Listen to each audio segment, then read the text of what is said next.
As you get older, your parents instill in you a variety of practical skills, such as how to tie your shoes and ride a bike. Sadly, despite all of that training, they frequently provide bad financial advice. Omitting this important information could lead to a lifetime of financial hardships. Fortunately, I'll be teaching you 3 crucial financial lessons that your parents never taught you in this video.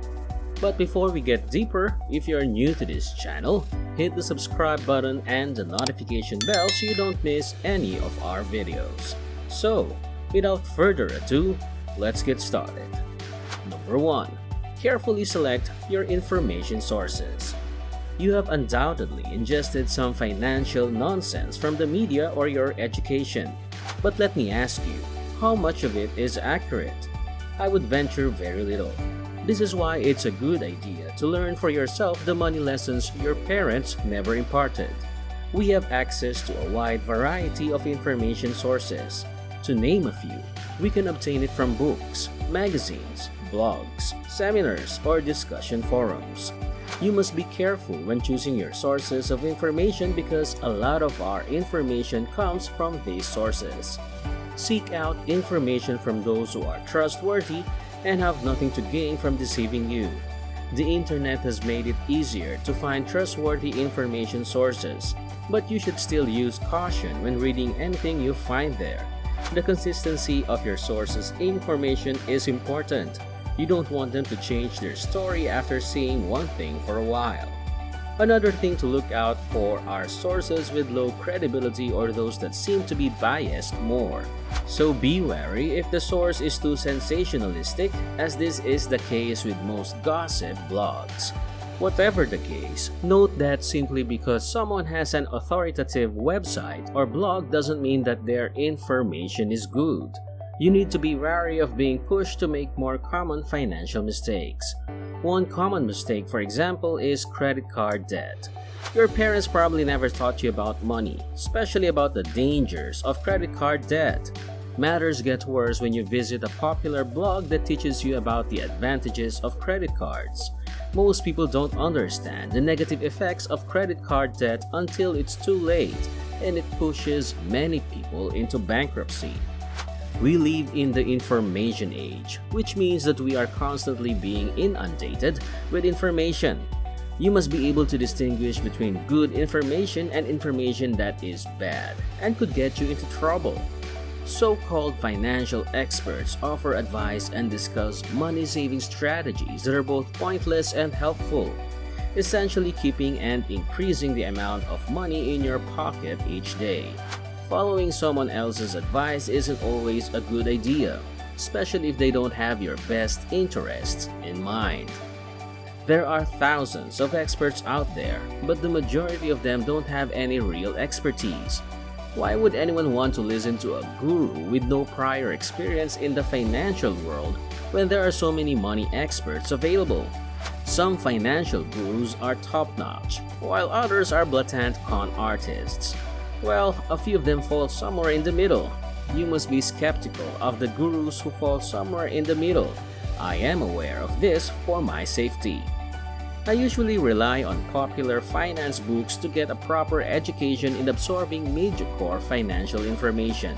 The Tony Robbins book, Money Master the Game, has significantly altered the way I view accumulating wealth and achieving financial freedom. The book explains how to speed up your road to wealth and save a ton of cash when investing. The advice you receive from your friends, as you would from your parents, should also be taken into account when it comes to financial matters. All of your friends want what's best for you, but sometimes their level of knowledge isn't quite there, so their advice might end up costing you money. All I can advise is caution. Overall, it cannot be overstated how important it is to choose your sources of information carefully. Number 2. Understand and manage lifestyle creep. Because of this, the majority of parents never explain lifestyle creep to their kids. Only a small percentage of people are aware of the idea of lifestyle creep and how it can harm their financial security. Well, Lifestyle creep is one of the most frequent financial mistakes people make in this regard. In essence, it is an increase in your spending over and above your income. When you have credit card debt that you simply cannot seem to pay off, or when your bank balance is declining month after month, this is a common indication that you have allowed your lifestyle to infiltrate your life. I know people who make a lot of money, but because of their careless spending, they are just as broke as those who make a small portion of their income. You see, lifestyle creep affects individuals in all tax brackets. You see, it makes sense to simply save every pay raise or income increase logically. Unfortunately, spending those give us some temporary emotional relief, but at what price? Fortunately, there is a guideline that anyone can adhere to halt lifestyle creep in its tracks. It is known as the 15 Rule. This rule states that any increase in income cannot be spent more than 15%. For instance, if you recently received a promotion at work, set aside no more than $15 for additional spending while saving and investing the rest.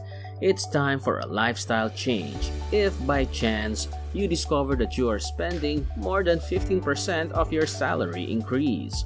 If you frequently check this income increment, it will soon disappear and your efforts will have been in vain.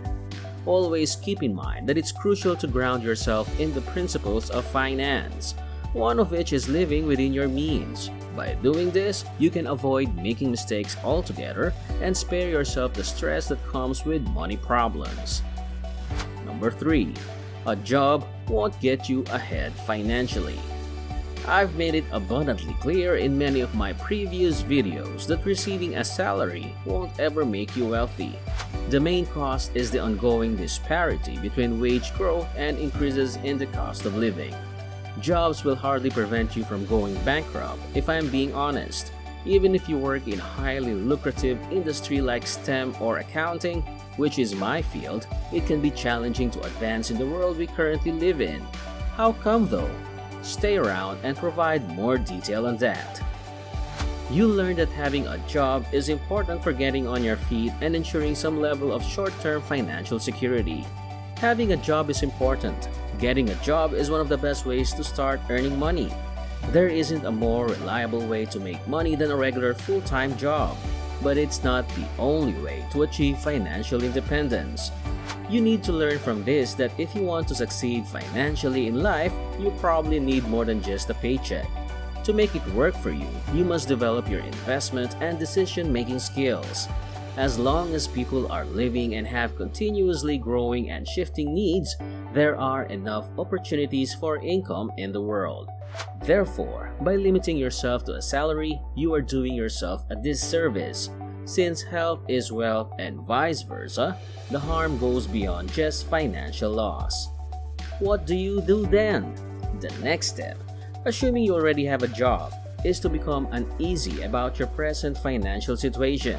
Avoid accepting a salary that is solely based on your pay. Instead, work to create new revenue sources. You can also start a YouTube channel or a dropship shop as additional sources of income. However, because online businesses take a while to become profitable, they might not be your best option if you need money right away. When you have 2 or 3 active income sources, it's time to start letting your money work for you.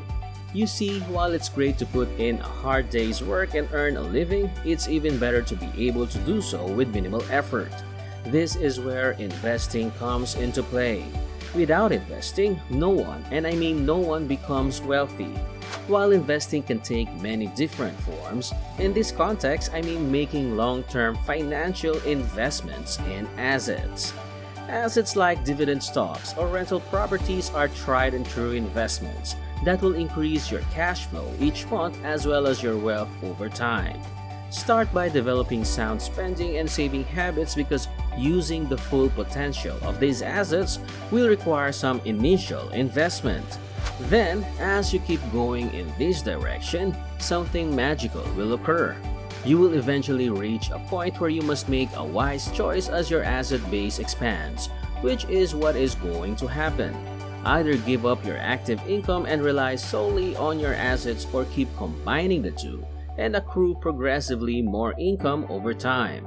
The first step towards realizing the limitations of your 9-to-5 job is to realize that this is the ideal position to be in. Well, there you have it, guys. Thanks for watching. If you're new to this channel, make sure to subscribe and hit the notification bell button to get updated on our latest videos. Don't forget to like this video and drop a comment. See you next time!